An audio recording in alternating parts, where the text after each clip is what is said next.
Bismillahirrahmanirrahim. Assalamualaikum warahmatullahi wabarakatuh.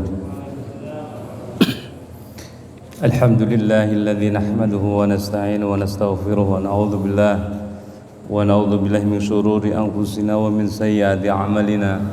Man yahdihillahu fala mudilla lahu wa may yudlil fala hadiyalah. Asyhadu an la ilaha illallah wahdahu la syarika lah wa asyhadu anna Muhammadan 'abduhu wa rasuluh. Allahumma salli wa sallim wa barik ala nabina Muhammadin wa ala alihi wa ashabihi wa man tabi'ahum bi ihsanin ila yaumiddin, amma ba'd. Ayyuhal hadirun, usikum wa nafsi bi taqwallah, faqad fazal muttaqun. Qala Allah ta'ala, ya ayyuhalladzina amanu taqullaha haqqa tuqatih wa la tamutunna illa wa antum muslimun. Hadirin rahimakumullah. Alhamdulillah, Allah Subhanahu wa taala masih memberikan panjang umur kepada kita, memberikan nikmat sehat dan nikmat kesempatan. Dengan ikhtiar, dengan wasilah ta'lim, taqarrub ilallah, mendekat kepada Allah Subhanahu wa taala. Semoga Allah Subhanahu wa taala senantiasa memperbaiki kita, membimbing kita menjadi hamba Allah yang lebih baik. Baik, langsung saja kita masuk pada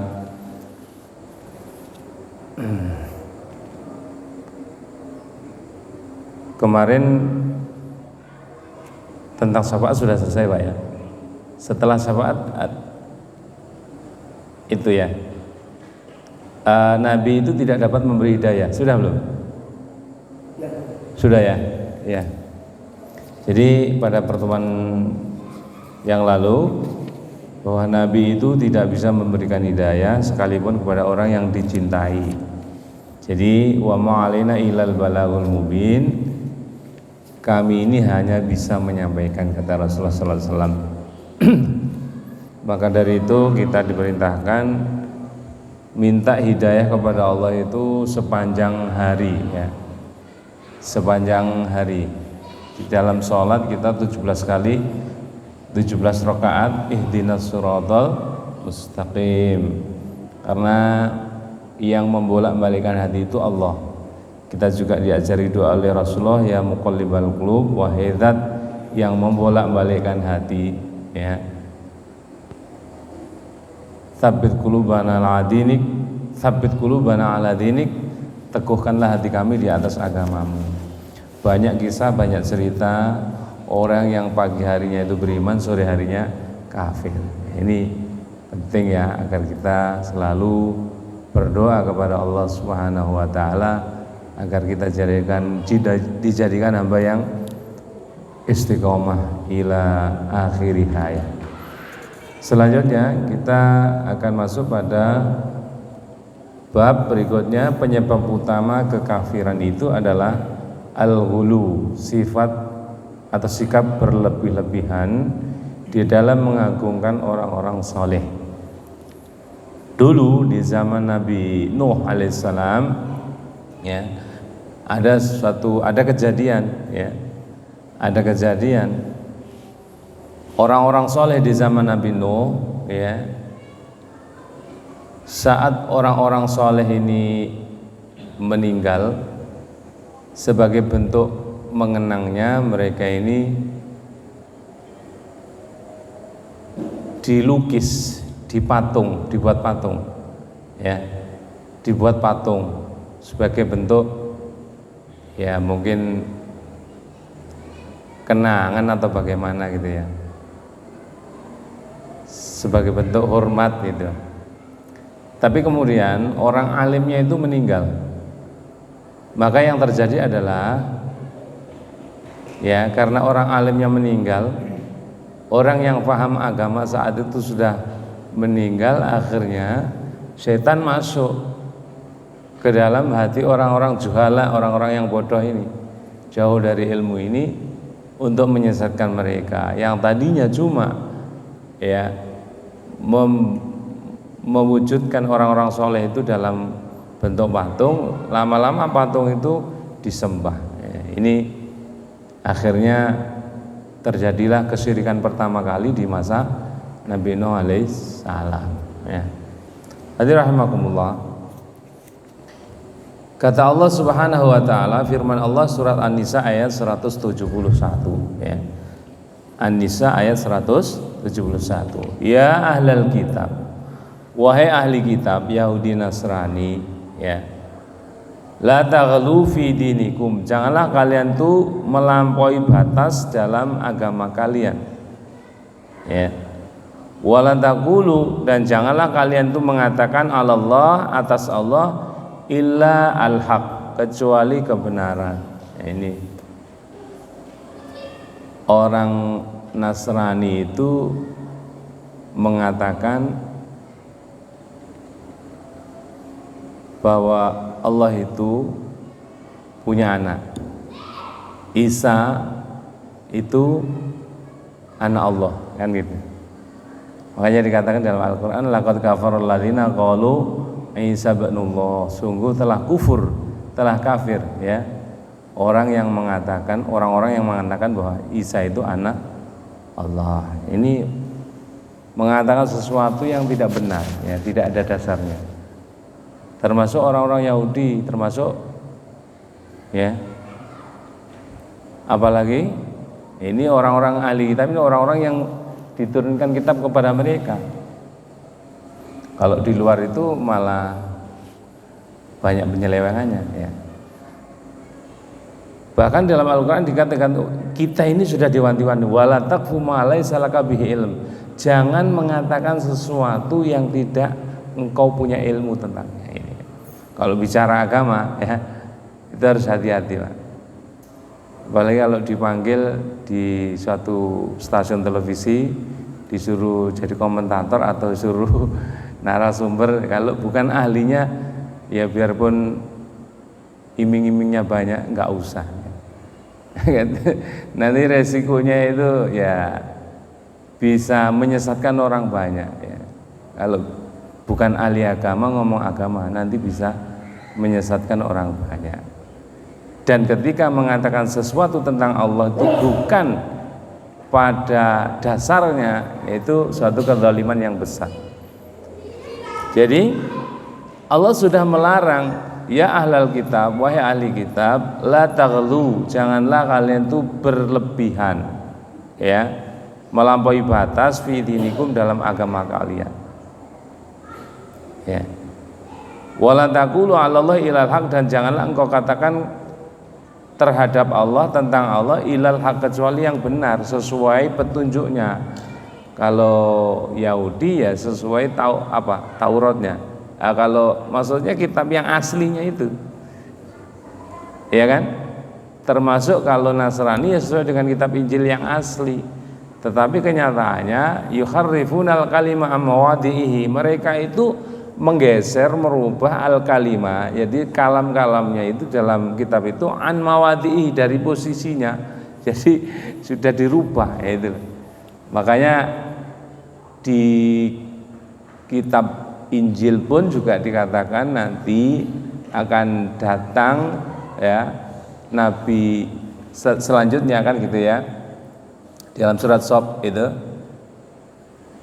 akan datang seorang nabi ya, namanya Ahmad ya.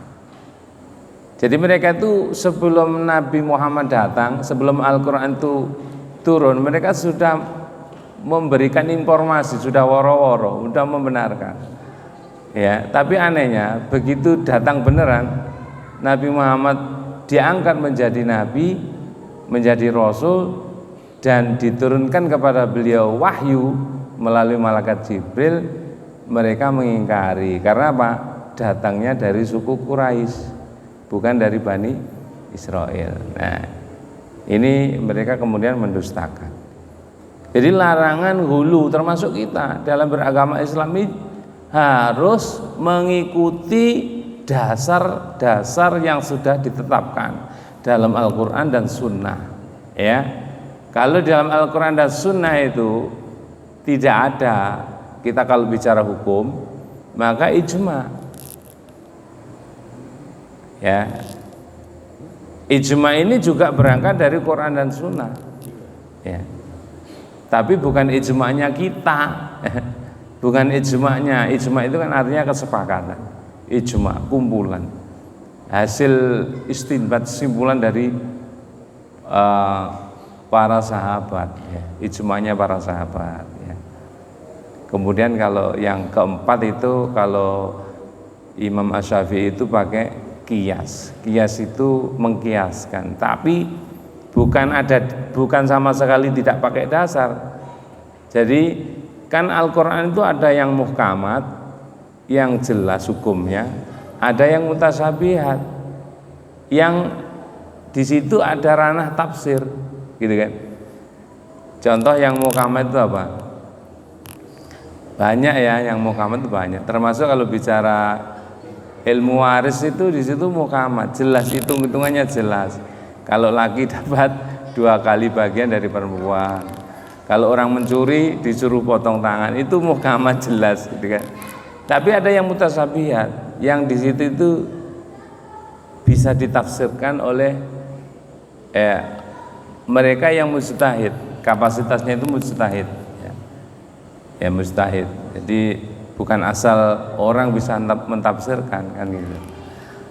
Nah, dasarnya jelas, kita sebagai orang Islam tidak boleh berlebihan, ya. Namanya sholat yang wajib itu ya cuma 5, zuhur, asar, maghrib, isya, subuh. Kalau ada yang nambah-nambah itu namanya hulu. Puasa Ramadan itu ya 1 bulan. Kalau nambah-nambah hulu. Waktu puasa itu ya dari fajar, ya, fajar sodik, ya kan, masuk waktu subuh sampai tenggelamnya matahari masuk maghrib. Kalau ada yang nambahi, saya tak buka nanti jam 8, ini hulu namanya. Jadi melebihi ketentuan yang ada, hulu. Mungkin merasa badannya kuat, ya, saya tak meneruskan wisol, ya. Kalaupun dia mau buka nasi jam 8 nggak apa-apa, tapi saat adzan maghrib harus dibatalkan. Masyaallah muslimin, hulu, ya, hulu. Hulu ini termasuk yang dilakukan oleh orang-orang Syiah, ya, orang-orang Khawarij, ya, yang tidak menerima keputusan Rasulullah SAW, ya. Apa yang sudah diputuskan Rasulullah, saya protes, ya, ini nggak puas kok, nafsu nggak sesuai dengan hawa nafsunya ini. Nah, ini kita dilarang hulu, ya. Karena hulu ini kemudian setan masuk, hulu. Wa qalu, firman Allah Subhanahu wa taala di dalam surat Nuh ayat 23. Wa qalu, dan mereka mengatakan, la tadharuna, janganlah kalian tinggalkan alihatakum, tuhan-tuhan kalian.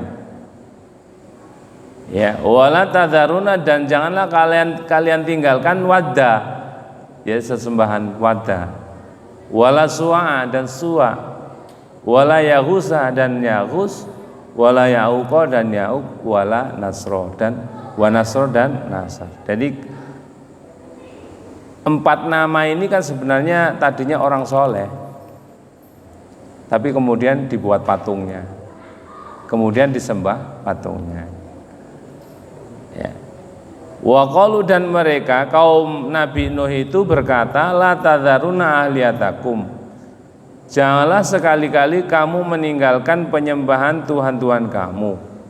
Wala tadharuna waddan wala su'an wala yahusa wa ya'uqa wa nasro, dan janganlah sekali-kali kamu meninggalkan penyembahan wad, suwa, yahus, ya'uq maupun nasr, ya. Beliau Ibnu Abbas, ya, Ibnu Abbas itu ahli tafsir di kalangan sahabat. Jadi termasuk kitab-kitab tafsir maupun Ibnu Katsir, Jalalain, Tobari, apa saja itu nginduknya awalnya ya ke tafsirnya Ibnu Abbas. Beliau Ibnu Abbas mengatakan ini adalah nama-nama atau orang-orang soleh dari kaum Nabi Nuh. Ketika mereka meninggal dunia, setan membisikkan kepada kaum mereka agar membuat patung-patung mereka yang telah meninggal di tempat-tempat di mana di situ pernah diadakan pertemuan-pertemuan mereka. Ini kata Ibnu Abbas. Dan mereka disuruh memberikan nama-nama patung tersebut dengan nama-nama mereka. Kemudian orang-orang tersebut menerima bisikan setan itu. Ini pentingnya ilmu, Pak. Kalau ilmu ini tidak ada pada seseorang, setan bisa masuk. Karena apa? Pertama menanamkan keraguan-keraguan. Tapi kalau kita punya ilmu, itu menjadikan yakin kita. Contoh ya, sholat maghrib itu kalau kita pakai ilmu fikih, ya jumlahnya 3 rakaat, yakin kan? Pakai ilmu kan? Yakin. Tapi kalau bukan pakai ilmu, masih katanya, itu bisa ragu, gitu. Masyaallah. Nah, pentingnya ilmu, ya. Ilmu, keraguan itu akan hilang dengan keyakinan. Yakin itu akan tumbuh dengan ilmu. Gitu. Yakin itu akan semakin mantap dengan ilmu. Nah, saat itu patung-patung yang mereka buat belum dijadikan sesembahan, belum, ya. Baru setelah para pembuat patung itu meninggal dan ilmu agama dilupakan, ini ilmu agama dilupakan, mulai saat itulah patung-patung tersebut disembah. Ini makanya pentingnya mempertahankan eksistensi agama di tengah masyarakat ini. Ya, ilmu agama ini harus disebarkan. Para dai, para ulama ini harus sibuk menyebarkan ilmu agama, menyebarkan Al-Quran, menyebarkan hadis, maksudnya memahamkan umat agar tidak terjadi seperti pernah terjadi di masa sesudah Nabi Nuh.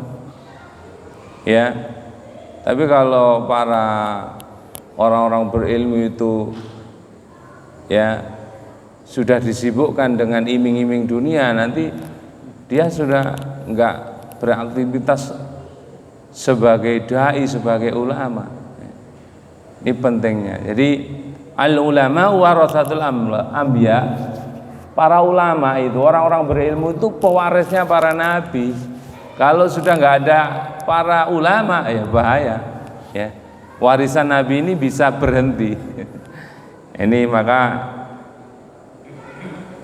harus ada kesadaran para dai, para ulama itu sibuk untuk menyampaikan. Ya. Sebagaimana perintah Allah, ud'u, serulah ila sabili rabbika bil hikmah. Manusia itu kepada jalan Tuhanmu dengan hikmah. Hikmah itu bil Quran was sunnah. Ya. Jadi itu perintah. Maka bagi para dai, orang-orang yang punya kompetensi di situ, fardu ain itu hukumnya. Dakwah itu fardu ain. Ya, dakwah.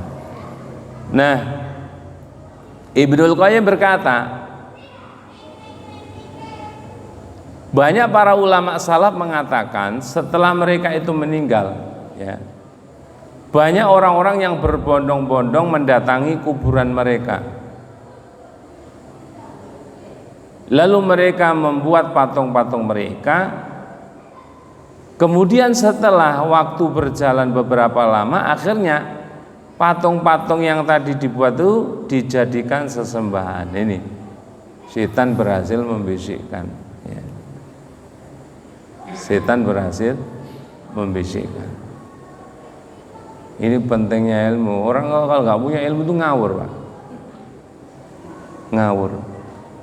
Jadi mereka akan berbuat sesuatu itu sebagaimana yang dicontohkan leluhur mereka. Ya. Jadi bila dikatakan wa idza qila lahum, apabila dikatakan kepada mereka, ya, agar kembali kepada apa yang diturunkan Allah, mereka mengatakan qalu wajadna alaihi abana. Oh, kami sudah mendapati nenek moyang kami ya begini kan. Itu.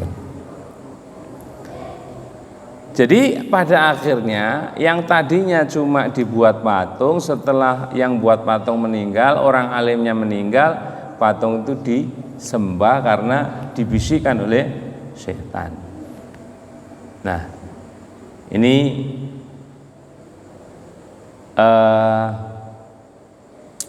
perilaku atau sikap hulu ya. Maka dalam Islam itu kan dilarang membuat patung. Dilarang membuat patung. Ya. Jadi konsekuensinya nanti dipaksa untuk menghidupkan benda tersebut ya. Kira-kira apa bisa? Kan nggak bisa.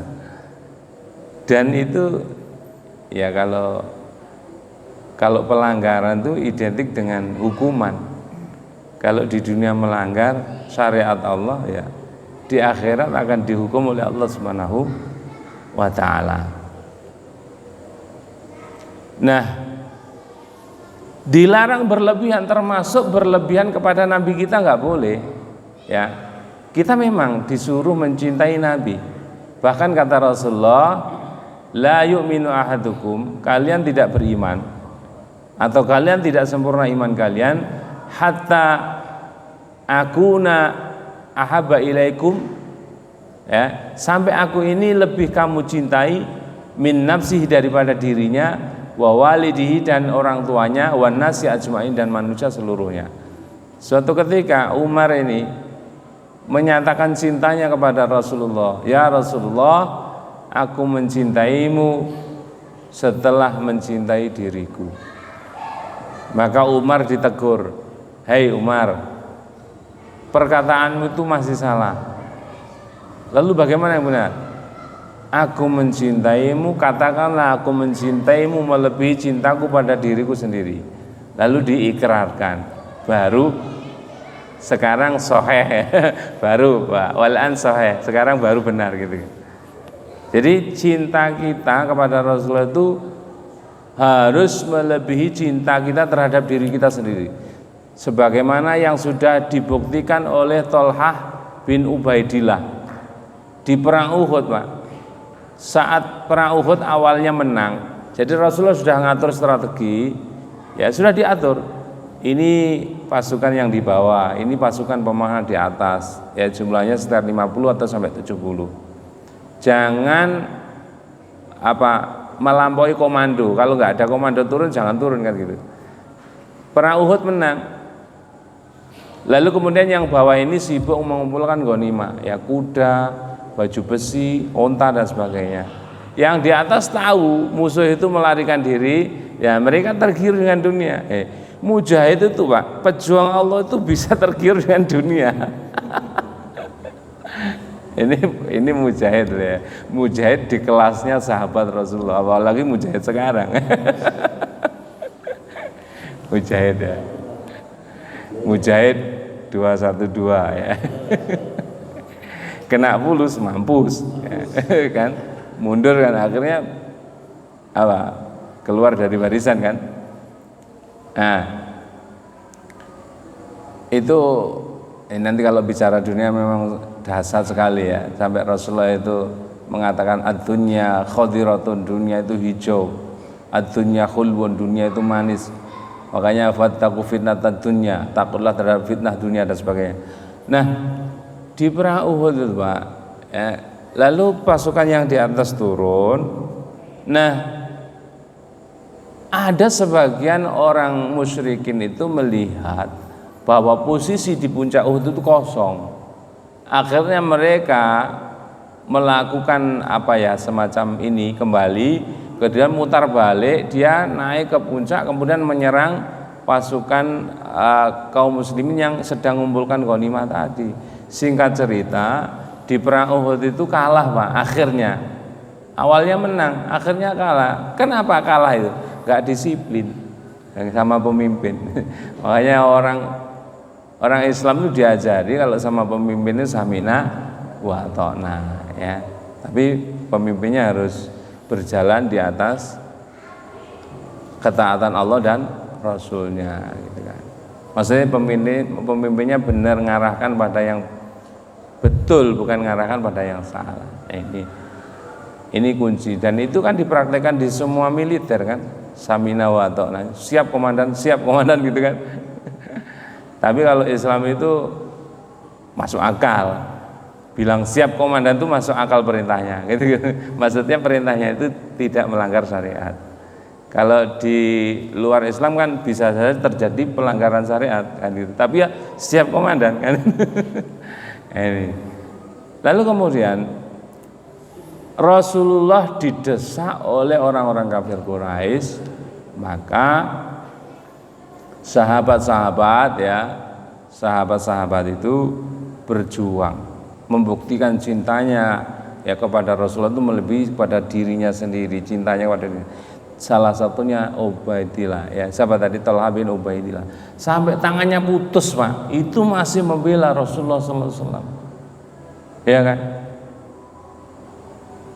Kalau imannya tipis ya, jangankan tangannya putus ya. Ditelepon aja dicari, kamu sedang dicari gitu sudah takut. Ini tangannya putus. Jadi lagi-lagi itu karena iman dan ilmu, Pak. Imannya kuat ya, ilmunya itu luas ya, dibalik cucuran darah itu akan menjadi saksi pada hari kiamat. Itu sudah masuk dalam memori otak mereka. Orang yang berperang di jalan Allah, membela agama Allah, dosanya digugurkan, diampuni, masuk surganya tanpa hisab kalau dia mati syahid. Itu sudah masuk semua, motivasi-motivasi itu masuk semua, sehingga tidak bergeming biarpun tangannya putus.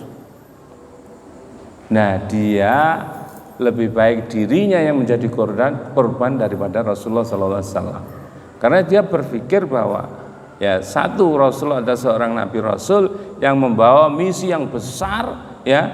Misi ini belum tuntas, belum sampai ke seluruh penjuru negeri saat itu kan gitu. Makanya orang-orang seperti ini harus dipertahankan, termasuk kalau kita zaman sekarang ulama ini harus dijaga. Orang-orang yang punya kapasitas sebagai ulama besar itu harus dijaga. Karena apa? Ilmu ini ada di kepala mereka ya. Ilmu agama itu ya ada di kepalanya para ulama, harus dijaga. Nah, Talha bin Ubaidillah sekali lagi membuktikan cintanya kepada Rasulullah melebihi daripada cintanya dia terhadap dirinya sendiri. Aku mati rapopo, bahasanya itu kata Talha bin Ubaidillah. Kalau gugur biarkan saya yang gugur, jangan Rasulullah. Terlalu mulia Rasulullah untuk disentuh, terlalu mulia Rasulullah untuk dilukai. Itu sudah ada dalam keyakinan para sahabat. Nah, tetapi Rasulullah itu mengatakan, kamu jangan berlebihan dalam bersikap terhadap aku. Padahal kalau bicara tentang cinta kepada Rasulullah harus melebihi kepada cintanya diri sendiri kan. Tapi di sini katakan di dalam riwayat dari Umar bahwa Rasulullah SAW bersabda, la tutruni, janganlah kalian berlebih-lebihan dalam memujiku. Kama atrotin Nasara, sebagaimana orang-orang Nasrani memuji Isa bin Maryam, terhadap Isa bin Maryam. Isa itu sudah dinaikkan lagi makomnya sebagai Tuhan, ya kan? Padahal Isa itu nabi, ya manusia yang diberi wahyu, yang harusnya dijadikan uswah, qudwah, ya teladan. Tapi diangkat lagi, disejajarkan dengan Tuhan. Ini namanya berlebihan. Innama ana abdun, kata Rasulullah, sesungguhnya hanya saja aku ini seorang hamba. Bahasa Jawa itu kawula. Faqulu, maka katakanlah, abdallah, hamba Allah, wa rasuluhu, dan rasulnya. Maka kita kalau menyebut ya, biasanya kalau asyhadu an la ilaha illallah, asyhadu anna Muhammadan abduhu wa rasuluh kan gitu. Muhammadan abduhu wa rasuluh. Itu sebenarnya sudah cukup ya. Enggak boleh melebih-lebihkan. Adapun ada kalimat seperti sayyidina itu memang khilaf. Ada yang masih memperbolehkan karena Rasul sendiri mengatakan ana sayyidul mursalin, aku ini penghulunya para rasul ya. Tapi sebatas apa ya, kalau kata orang Jawa itu istilahnya adab ya, sopan santun, bukan berlebihan seperti mengangkat makomnya seperti menjadi Tuhan kayak Nabi Isa diangkat oleh Nasrani, makomnya diangkat lebih dari itu ya. Jadi tidak perlu diperuncing kalau masalah ini. Kalau kita mengatakan ya Allahumma sholli ala nabiyina Muhammadin wa ala alihi washabihi ajmain, itu boleh ya. Ya, asyhadu an la ilaha illallah wa asyhadu anna Muhammadan abduhu wa rasuluh ya. Ada yang saudara kita Allahumma sholli ala sayyidina Muhammad ya silahkan, tapi jangan sampai berlebihan ya memuji-muji tapi buktinya nggak ada. Sholat 5 waktu nggak cangkep ya kan. Ini kan mengikrarkan saya ini cinta Nabi tapi amaliyah Nabi nggak diikuti, berarti kan cintanya cinta buta kan, cinta palsu. Nah, la tudruni, jangan berlebihan kalian kepadaku kama atrotin nasoro, sebagaimana telah dilakukan oleh Nasrani berlebihan kepada Isa bin Maryam. Innama ana abadun, sesungguhnya aku ini seorang manusia biasa. Maka kata-kata ini jangan dimaknai kemudian loh Nabi Muhammad itu nabi biasa, padha awake dhewe. Ya tetap ada bedanya. Nabi itu mulia, Nabi itu manusia yang dipilih oleh Allah Subhanahu wa taala. Saat Nabi lahir itu kerajaan mana itu Kisra ya, itu bergoncang balkonnya. Kemudian api Majusi yang selama itu bertahun-tahun nggak mati saat Rasulullah lahir. Ini kan memang ada mukjizat, ada keistimewaan. Jadi keringatnya Rasulullah itu wangi, Pak. Ya, beda dengan kita. Makanya ada sahabat yang tabarruk ya,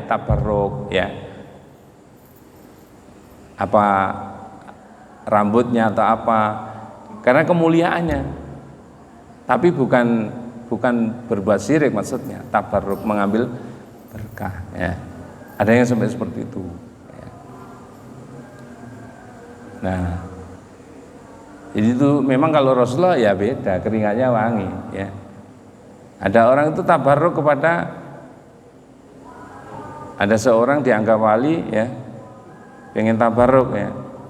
Walinya ngerokok, mohon maaf ya, ngerokok, habis rokok dibuang jadi udis kan. Nah, dia ambil, tabarruk kiai wali kan. Nah, dia ambil tabarruk. Ya. Kalau ini nggak ada sunahnya ya, nggak ada dasar hukumnya ya. Jadi larangan ghulu, berlebih-lebihan. Ada riwayat Bukhari, Muslim. Nah, Rasulullah mengatakan juga, iyyakum wal ghuluwa, jauhilah oleh kalian sikap ghulu, berlebihan. Fa inama, karena sesungguhnya ya, sikap berlebih-lebihan itu telah membinasakan orang-orang sebelum kalian.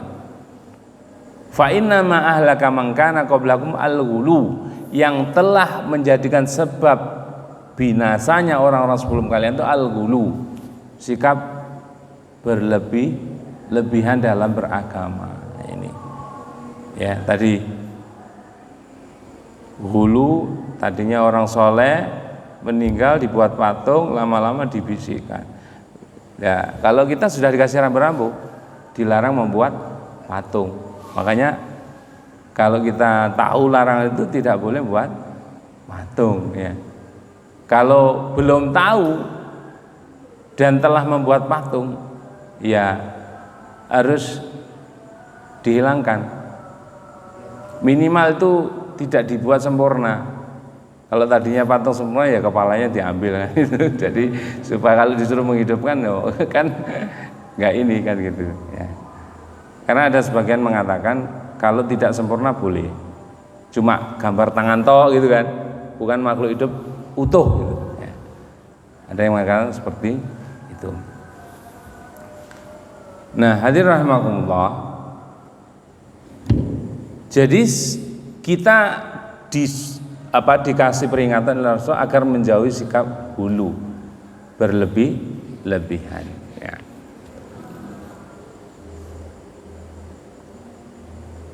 Nah, kemudian Rasulullah juga mengatakan di hadis yang lain, halaka al-mutanatti'una qolaha salasan, binasalah orang-orang bersikap berlebihan, al-mutanatti'una. Kemudian qolaha, Rasulullah mengatakan perkataan itu binasalah orang-orang yang berlebihan itu 3 kali, salasan. Nah, ini tentang larangan ghulu. Berikutnya, larangan beribadah kepada Allah di sisi kuburan orang-orang soleh, ya. Misalkan ada kuburan, ya, terus beribadah di sekitar kuburan itu atau di atas kuburan itu ada larangannya, ya. Diriwayatkan dalam Sahih Bukhari Muslim dari Aisyah radhiyallahu anha bahwa Ummu Salamah itu bercerita kepada Rasulullah tentang gereja yang ia lihat di negeri Habasyah, Ethiopia. Nah, yang di dalamnya, dalam gereja itu terdapat gambar-gambar rupaka-rupaka, ya. Maka Rasulullah mengatakan atau bersabda, ulaika, mereka itu idza mata fihim rajulus sholeh, jika ada orang soleh mati di tengah-tengah mereka, awil abdu soleh, atau hamba yang soleh, banau, lalu mereka itu membuat atau membangun ala qabrihi, di atas kuburnya orang soleh tadi apa? Masjidan, tempat sujud, tempat sholat.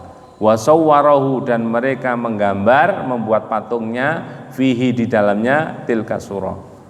Ulaika, orang yang seperti itu buat patung, kata Rasulullah, syiralul khalqi, seburuk-buruk makhluk, indallah, di sisi Allah Subhanahu wa ta'ala. Ini hadis sahih, ya. Jadi Rasulullah mengatakan kalau membuat patung itu seburuk-buruk makhluk, ya.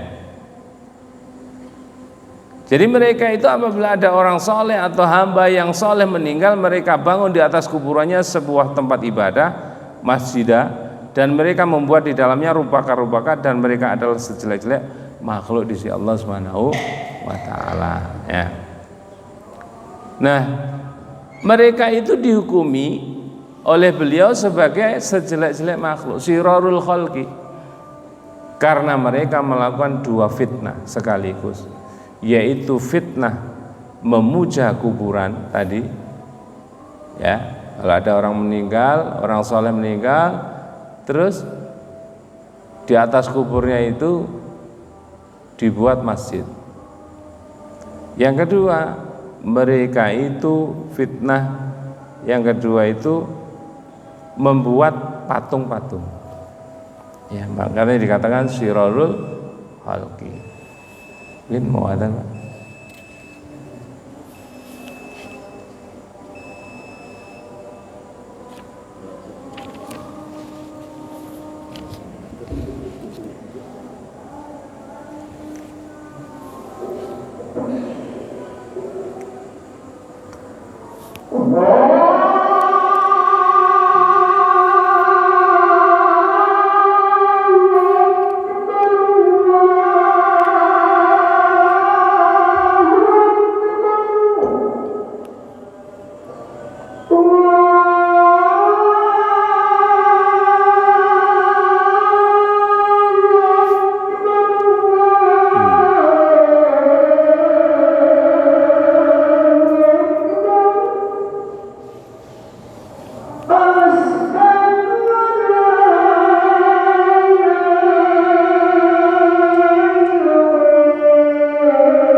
juga. Untuk materi saya cukup sekian, mungkin kalau ada yang ingin tanya silakan.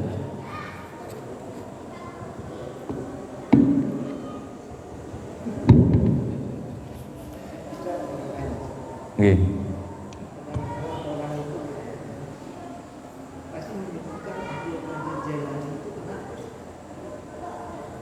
Ya Pak, tolong diulang pakai speaker. Jadi nggak tahu dari yang kebanyakan saya mendengarkan itu pasti menyebut Abdul Qadir Jailani itu jembatan Rasulullah disebut, tapi yang itu malah disebut. Iya. Itu biasanya dibaca di ketika tawasul ya.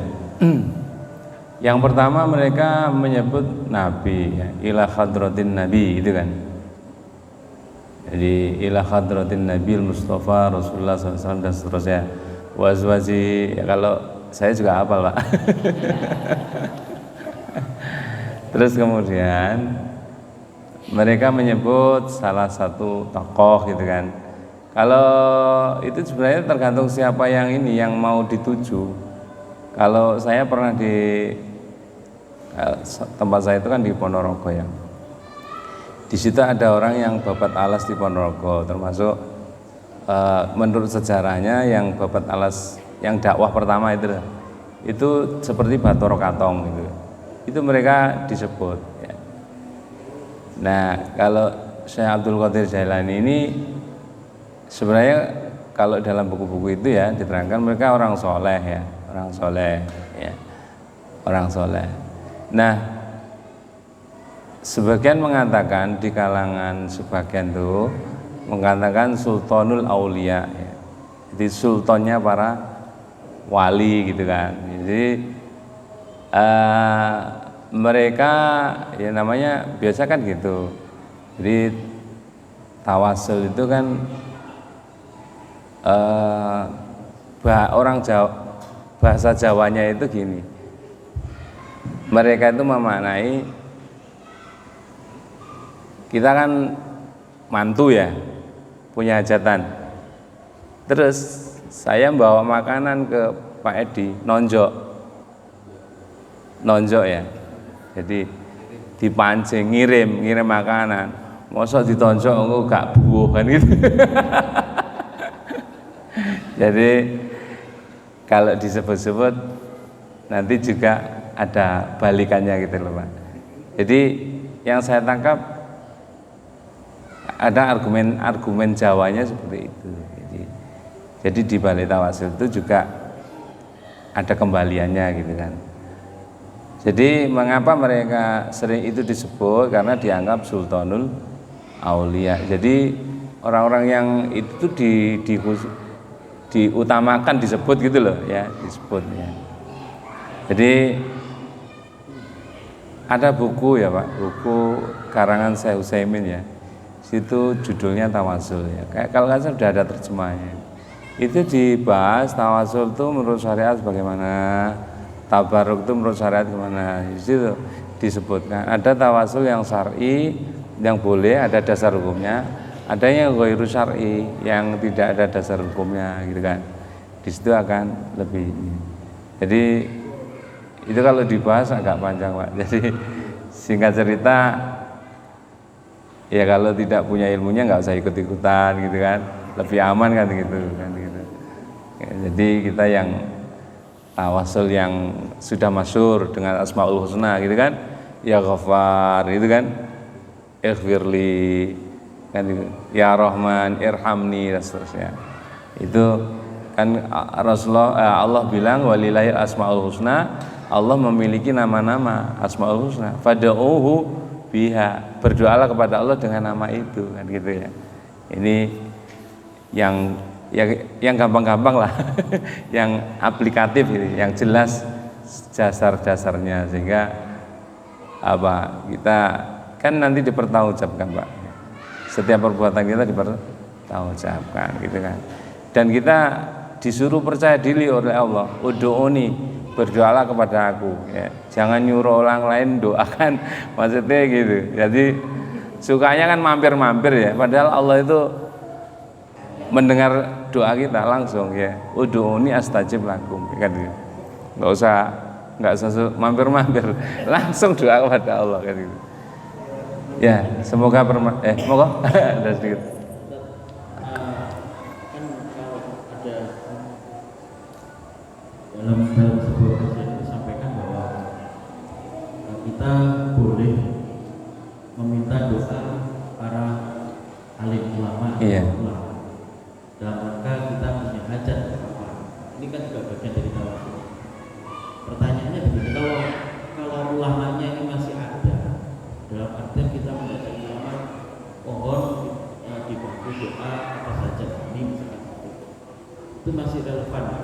Tapi kalau misalkan orangnya sudah tidak ada, sudah meninggal, kita wasulin itu gimana? Kita seperti Iya. Abu Isa dan Jailani tadi sudah tidak ada, tapi tetap dijadikan tawasul itu orangnya gimana? Karena mereka menganggap biarpun sudah mati itu masih bisa jawab. Seperti Rasulullah kan sudah wafat, iya kan? Ketika kita membaca sholawat, Rasulullah jawab. Itu dikiaskan ke situ. Termasuk orang-orang mati itu dikubur itu ketika kita salam, mereka jawab dengar gitu kan. Jadi masalahnya di antara masalahnya di situ, sehingga membolehkan tawasul kepada orang yang mati gitu kan. Tapi pendapat yang lain tidak bisa karena sudah terputus kan gitu. Ya, itu jadi ya itu mereka yang berpaham seperti itu juga nggak bisa dipaksa. Maksudnya dipaksa ikut yang ini tidak bisa. Jadi akhirnya lakum amalukum walana amaluna. Tapi kalau tawasul kepada orang yang hidup itu jelas, maksudnya bisa gitu kan. Misalkan kita berdoa juga, terus kita sedang sakit, ya kan, mohon doanya ya gitu kan, yang masih hidup itu kan, tolong doakan semoga sakit saya disembuhkan, ya boleh kan gitu. Baik, semoga bermanfaat. Kurang lebihnya mohon maaf. Subhanakallahumma bihamdika asyhadu an la ilaha illa anta astaghfiruka. Wassalamualaikum warahmatullahi wabarakatuh.